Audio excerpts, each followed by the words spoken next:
Real Housewives of Atlanta, y'all. Okay, we rolling, we getting these videos in. Okay, um, what was I gonna say?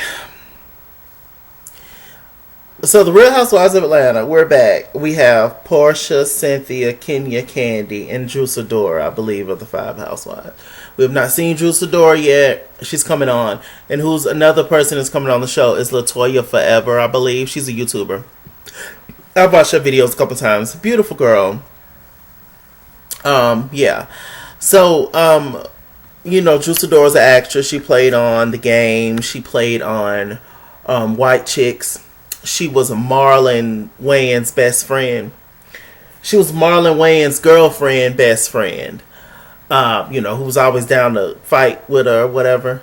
And, she's probably the most known for playing T-Balls on the TLC movie on VH1. Let's say she's a firecracker. Let's say she's in it. And yeah.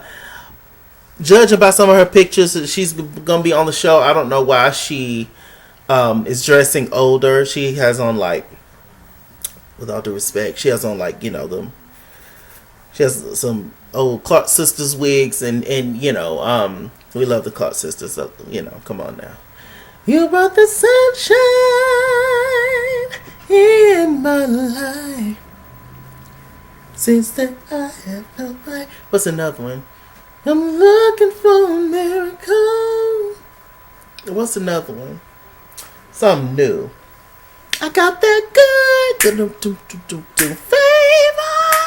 Yes. Y'all gotta hear the Clark Sisters' new album they put out this year. It was really good. Anyway. So yeah, I don't understand the dated looks and fashions, but this is her first season. But she's just dressing. It just looks costumey. Just from the few pictures I've seen, the wigs are looking like hats. But we'll see. It's just her first season. Everybody's first season is rough. We ain't got no money. Yeah. So anyway, that happened. What else is going on? I appreciate that this show is going to be very heavily geared towards Black Lives Matters and everything that's been going on, all the unfortunate events of all that, everything. Y'all already know that's a whole separate video. It is exhausting, I'll tell you. I appreciate the attention to it, and people are finally starting to get it and care and do something about it, but we have been slaughtered in RAPE and just mutilated and treated like absolute nothing, less than trash, less than animals, just nothing since slavery. So it's a lot of bodies. It's a lot. It is a lot to take in. But anyway, shouts out to Liberia Rose. I see on while I'm on here, I'm also obviously connected to YouTube, and I see comments when they pop up on my laptop, and so I just saw that she commented. So shouts out to her. Anyway, and all my lovely subscribers. So I appreciate that.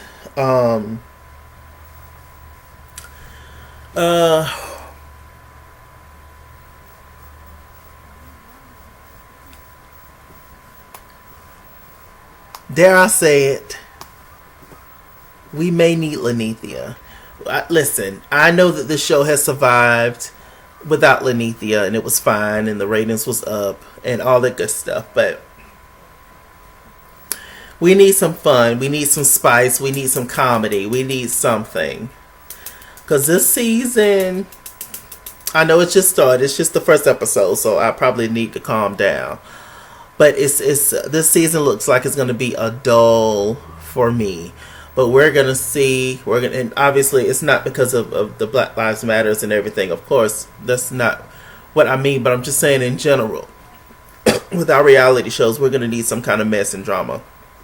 Even though we talk about the mess and drama and all that good stuff, we're still going to need it for sure. Like my girl, let me see. Uh, do, do, do, do, do.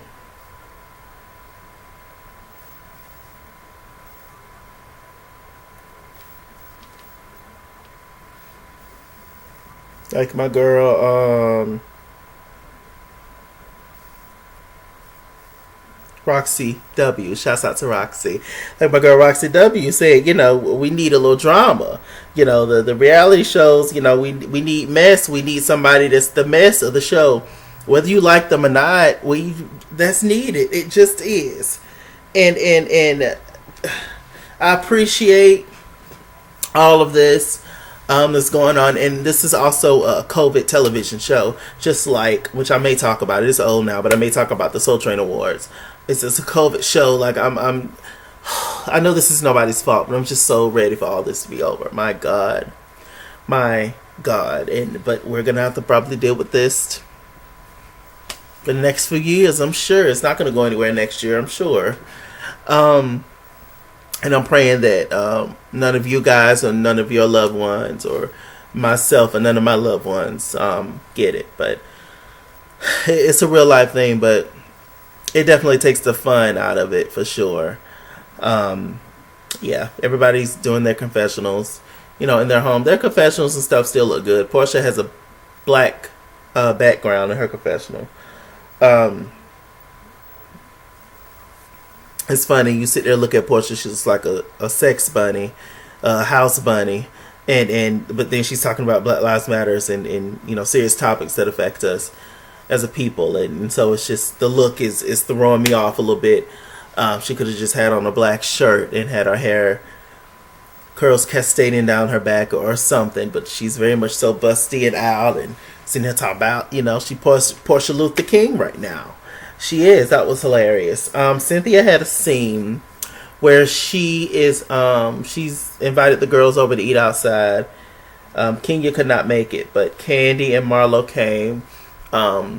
Cynthia was giving Titty City all day. Cynthia's a beautiful woman, very luscious. All the girls are talking about how much they gained during the quarantine. Lord knows I can relate. I've definitely gained weight, but not because of quarantine, but just because I gained weight. Yeah.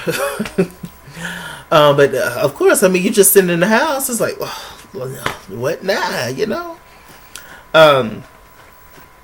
I get it, but them housewives, y'all ain't got that much of an excuse. Half of y'all got gyms and all this stuff at y'all place, like, Kenya, you could have just ran around the woods. You stay down there in the tree house. You could have just ran around. There's plenty of trails, I'm sure, but whatever. So yeah, she had that. Marlo came out. She had a temperature reader to read everybody's temperature. That was funny. Marlo's worried about safety and germs and all those things. Marlo, out of all people, child, she gonna be the gutter, honey. But anyway, that was cute. That was a fun scene. What's going on? Kenya met with a lawyer, child, about the divorce of Mark. She don't know what she want to do. She say Mark treat her like garbage, but she don't want to take Brooklyn away from her daddy. Say that Mark don't really spend time with Brooklyn. When he do come into town, he stays with them, and that's about the only time that he see Brooklyn. There's still no words on whose Mark parents are, or if Mark parents have met their granddaughter, or anything else. They asked Kenya about how Mark is with his other kids, and she made no comment. And let me find out you a deadbeat, Mark.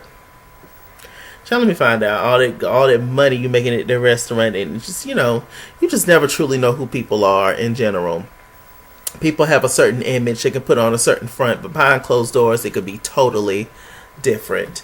And that's why you shouldn't uplift folks too much. Meaning not uplift, but you shouldn't hold people to such a high pedestal. You shouldn't put people next to God, because they just could never live up. We just could never live up, and so it ain't don't even need to put people up there. Just take people for who they are. If they're good people, they're good people. If they do something positive for you, then keep them around, and if not, kick rocks. And Kenya, that's what you need to tell Mark. Kick rocks. Such a beautiful, strong woman. You sitting up here putting up with foolishness from that man. It doesn't make sense. It doesn't make sense. You're such a boss in every other area in your life, but when it comes to your relationship, you turn into silly putty. And it's for the wrong person. I understand falling in love, goo goo gaga, and all that kind of stuff over somebody, but you falling for the wrong. No. I don't know how many times people got to show you your ass, they ass to you. I don't get it. Kiss it. I don't get it. I don't. Yeah. I mean, we saw how he treated you on camera. King, so I can imagine what's going on when the camera's off. Child, I couldn't even be bothered. Child, trying to keep the family together. Child, don't you think Brooklyn's seeing all that? You're doing more hurt than you think you are. Like taking her away from her father. That's not what you're doing. You're protecting her because she gonna grow up and see all that fighting and foolishness that's going on in the household, and you just doing that just so she can have her daddy. The daddy should be there regardless whether y'all are together or not. Are you saying he gonna run off if y'all go ahead and divorce? It don't matter. You say he don't see the baby anyway until he come to Atlanta. So I mean, it don't matter. You wouldn't want him to take Brooklyn away anyway. You ain't gonna be able to reach him. You gonna call? He ain't gonna answer the phone. What's the point?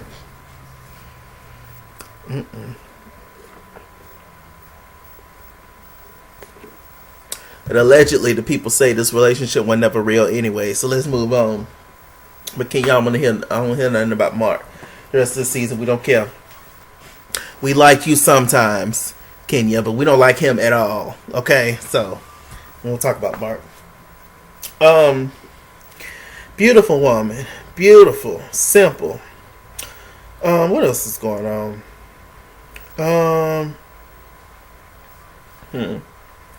What did I do, y'all? Because I had it on here. Candy had a scene where Todd was washing Riley's car. I wonder if he washes Kayla's car. Y'all saw that little commercial with Candy, the little baby, Ace, and Mama Joyce. She was reading him a story. It was like, child. I guess. Yeah, washing Riley's car, and then they got on block, which is Riley's sorry ass daddy who ain't did nothing for him. And she's going to the school in New York, NYU, I believe to be a lawyer. So that's great, good for her. And she mentioned, meaning Riley, mentioned that he should pay for all that back child support. This all nothing but her mom and her, which, I mean, it's true, but I mean, why would he do something now if he ain't do nothing for you when you was a little girl? It doesn't make sense. But he does owe you, and you would get your money. Candy allegedly says that Block owes her about $100,000. So I said, my God. He gonna never finish paying that. But apparently he be riding around in Bentleys and all that kind of stuff. So I don't know what he do. I'm assuming maybe he's in the music industry, producer, songwriter. I don't know what he do, rapper, whatever. But Karma's gonna hit him, and he's gonna need Riley one day, because Riley ain't gonna need him. Maybe she will.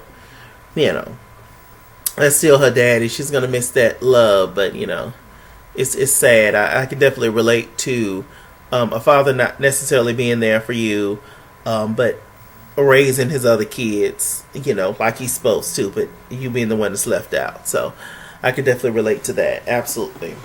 But as you get older, you let things go. You realize nobody's perfect, and you just move on, and you just gotta let karma hit people. It always does eventually. Let me see. Candy and Todd still opening up businesses. He signed that prenup, so he ain't gonna get none of her money. But all these businesses they opening up, that's gonna be a mess. When it comes to splitting OLGs, I'm just saying if they divorce, it's gonna be messy. Todd is a shiesty little thing, and Candy is petty as can be. So it's gonna be messy. God forbid they divorce. Kenya looking beautiful in her confessionals. Everybody looks good in their confessionals. Everybody thick, been eating good, steaks. Riley looking 35. Got a new nose. What's going on? Let's see. The Kenya is building more on her home. She's building a pool and all that kind of stuff. She's building, what's the child's name? Brooklyn's little playhouse. She's building a little tree house for Brooke. And, yeah, it looked real nice out there. It looked real cute. All right. She went in the house, talked to Candy and Cynthia. They're talking, and I basically said, "You need to divorce me. Treat you like crap. Stop being stupid." And Kenya just can't hear it, child. Kenya, you probably got more money than him anyway. Well, I don't. Whatever. I'm not in love. Yeah, I ain't been in love since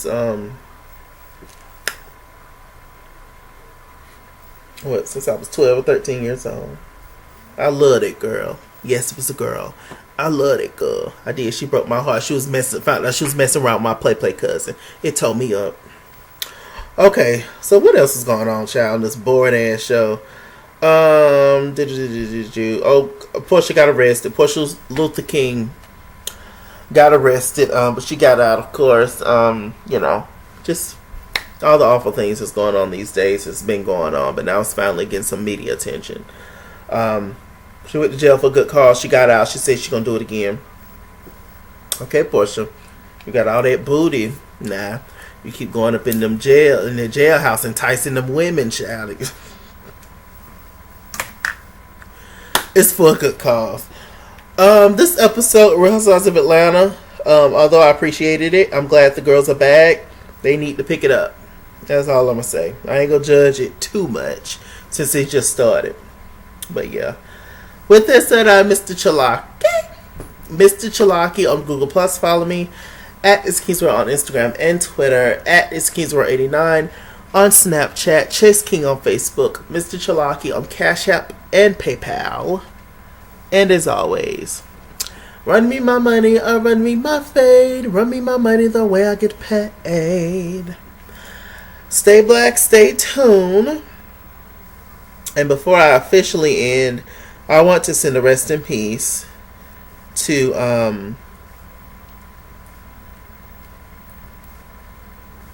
Natalie DeSalle Reid, actress.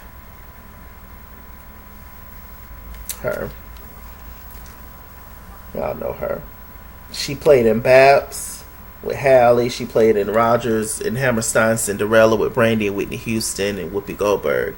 She played in the TV show Eve with the rapper Eve. What else she played in? She played in How to Be a Player with Bill Bellamy in the 90s. She had a scene in Set It Off where she was the girl braiding the hair when Stoney, Jada Pinkett's brother, went over there to get his hair cut before they shot him. It was his homeboy who was in there. She was braiding, his hair, which was her boyfriend or whatever. So she is played in many things. The last thing I think she played in was Medea's Big Happy Family with Bow Wow and Tiana Taylor. Byron, y'all know. Rest in peace to her. She was only 53 years old and she had colon cancer. So my heart goes out to her and her family, and you will be missed, beloved. All right. And I'll see y'all later. Bye.